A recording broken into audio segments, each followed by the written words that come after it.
Assalamu alaikum warahmatullahi wabarakatuh. Dear students of ninth class, hope you are fine with the blessings of Allah subhanahu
है वो attach हो जाते हैं kinetochores of the chromosomes के ऊपर।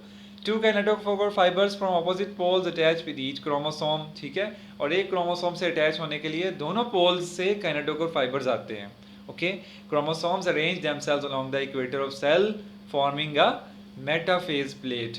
और क्रोमोसोम्स इक्वेटर ऑफ सेल के ऊपर अरेंज हो जाते हैं, लाइन अप हो जाते हैं, और इस लाइन को हम मेटाफेज प्लेट कहते हैं।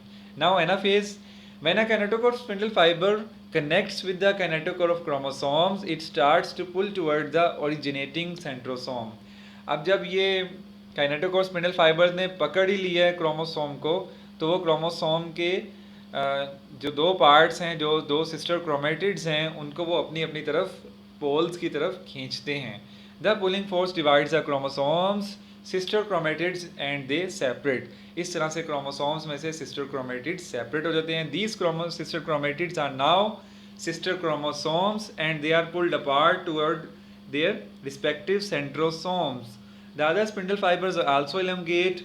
At the end of anaphase, cell has succeeded in separating identical copies of chromosomes into two groups of opposite poles. ठीक है, तो एनाफेज के एंड पे दोनों पोल्स के ऊपर दो सेट ऑफ क्रोमोसोम्स इकट्ठे हो चुके होते हैं, यानी 46 क्रोमोसोम्स अगर ह्यूमन बींग्स की बात करें तो वो दो पोल्स पर इकट्ठे हो चुके होते हैं। Now about the last phase of nuclear division, जैसे telophase. Telophase is the reversal of prophase, ठीक है, जाहिर है जो पहला प्रोसीजर हुआ था, प्रोफेज में जो कुछ हुआ था, अब वो सारा का सारा रिवर्स होगा। A new nuclear envelope forms around each set of separated chromosomes. Both sets of chromosomes now surrounded by nuclear envelope. New nuclear envelopes unfold back into chromatin. Nuclear division is completed, but cell division yet has one more step, and that is cytokinesis. Okay, so cytokinesis is the division of cytoplasm. In animal cells, cytokinesis occurs by a process known as cleavage. और cleavage की भी आप लोगों ने diagram देखी थी, अभी भी आप लोग डायग्राम्स की खोल लें और साथ साथ उसको ऑब्जर्व करें। A cleavage furrow develops when the where the metaphase plate used to be. Metaphase plate जहाँ बनी थी, आप लोग मेटाफेज की भी डायग्राम देखिए, तो मेटाफेज प्लेट जहाँ बनी थी वहीं पे क्लेवेज एक गहराई पैदा होना शुरू होती है। The furrow deepens and eventually pinches the parent cell into two daughter cells, और फिर ये गहराई बढ़ती ही जाती है और सेल को पिंच कर देती है, मजबूर कर देती है दो सेल्स के अंदर डिवाइड होने में। नाउ नेक्स्ट जो फोर्थ लाइन में बता रहे हैं साइटोकाइनेसिस, वो प्लांट सेल्स के हवाले से है। आप लोग इसको अलग से भी शॉर्ट क्वेश्चन प्रिपेयर करें कि साइटोकाइनेसिस इन एनिमल सेल्स भी आपको शॉर्ट में पूछा जा सकता है, और साइटोकाइनेसिस इन प्लांट सेल्स भी आपको पूछा जा सकता है। सो इसको रीड करते हैं। Cytokinesis in plant cells occurs differently. Vesicles derived from Golgi apparatus move to the middle of cell and fuse to form a membrane bounded disc called cell plate or phlegmoplast. Okay, Golgi apparatus से कुछ vesicles आते हैं और वो centre में आके वो membrane bounded disc बना लेते हैं, जिसको सेल प्लेट या फ्रेगमोप्लास्ट कहते हैं। Okay, the plate grows outward and more vesicles fuse with it. ठीक है, ये फिर बढ़ती है बाहर की तरफ और इसके साथ मजीद वेसिकल्स मिलते चले जाते हैं। Finally membranes of cells plate fuse with plasma membrane and its contents join the parental cell wall.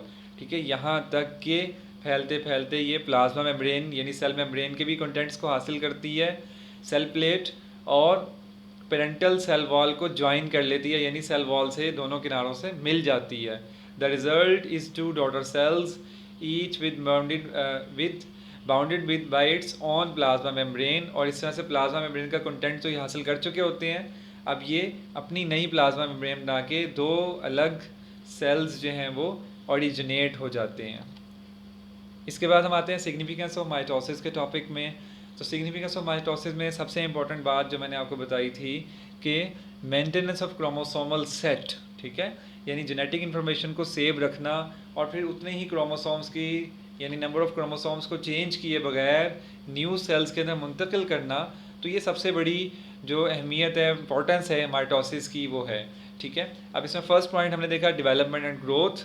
ठीक है, तो आप लोगों ने देखा स्टूडेंट्स के हमारे जो ह्यूमन बींग्स हैं या दूसरे जो मल्टी सेलुलर ऑर्गेनिजम्स हैं, इनमें जो फर्स्ट सेल होता है वो जाइगोट होता है। ठीक है, और फिर जाइगोट ही माइटोसिस के ज़रिए डेवलप होता होता बढ़ता बढ़ता एक पूरी मल्टी सेलुलर ऑर्गेनिज्म बना देता है जिसमें बिलियंस ऑफ सेल्स होते हैं। ओके, इसके बाद हमने नेक्स्ट पॉइंट जो पढ़ा रीजनरेशन का, जिसमें हमने स्टार फिश की एग्जांपल ली कि अगर उसका एक आर्म जो है वो लूज़ हो जाए तो वो माइटोसिस के ज़रिए से दोबारा से रिपेयर हो जाता है, रीजनरेट हो जाता है। फिर हमने थर्ड पॉइंट में ए सेक्सुअल रिप्रोडक्शन के बारे में स्टडी किया कि ए सेक्सुअल रिप्रोडक्शन के मेथड्स तो बहुत सारे हैं और इसकी डिटेल्स आप लोग इंशाल्लाह ताला नेक्स्ट यानी 10th क्लास में पढ़ेंगे, लेकिन उसमें से एक एग्जांपल मैंने आपके सामने स्लाइड्स में इसकी फिगर भी दिखाई थी आपको कि फॉर एग्जांपल सेकंड लाइन में आए हाइड्रा एक प्लांट है, ये वाटर प्लांट है, reproduces asexually by budding, ठीक है। The cells at the surface of hydra undergo mitosis and form a mass called bud. Mitosis continues in the cells of bud and it grows into a new individual. यानी totally mitosis के ज़रिए से एक नया plant जो है वो produce होता है, तो ये भी इसकी एक इम्पॉर्टेंस है। इसके बाद स्टूडेंट हमने लास्ट जो लेसन पढ़ा था माइटोसिस के हवाले से वो था एरर्स इन माइटोसिस। तो एरर्स में क्या था कि अगर जीन्स में कोई म्यूटेशंस आ जाएं, कोई प्रॉब्लम आ जाए तो फिर क्या होता है, सेल्स कंटिन्यू टू डिवाइड और जो रिजल्ट में एबनॉर्मल सेल्स बनते हैं उनको हम ट्यूमर्स कहते हैं, ठीक है। As long as these tumours, third line में देखें, as long as these tumours remain in their original location they are called benign tumours, but if they invade other tissues they are called malignant या cancerous tumours and their cells are called cancer cells, ठीक है। उसके बाद tumours अगर इस काबिल हो जाएं कि वो अदर पार्ट्स ऑफ बॉडी में भी ट्यूमर्स को सेंड कर सकें, तो this phenomenon is known as metastasis which means spreading of diseases. तो स्टूडेंट्स आज के लेसन में हमने सेल साइकिल और उसके इवेंट्स को रिवाइज किया। उसके बाद माइटोसिस के अंदर हमने दो तरह की डिवीजन्स हैं, न्यूक्लियर डिवीजन और साइटोप्लाज्म डिवीजन, दोनों की डिटेल्स को पढ़ा, ठीक है। और फिर हमने माइटोसिस की सिग्निफिकेंस को और लास्ट में हमने माइटोसिस में एरर्स जो हो सकते हैं उनको डिस्कस किया, ठीक है। इंशाल्लाह ताला हम नेक्स्ट लेसन में जो है मायोसिस को रिवाइज करेंगे। तब तक के लिए अल्लाह हाफिज़।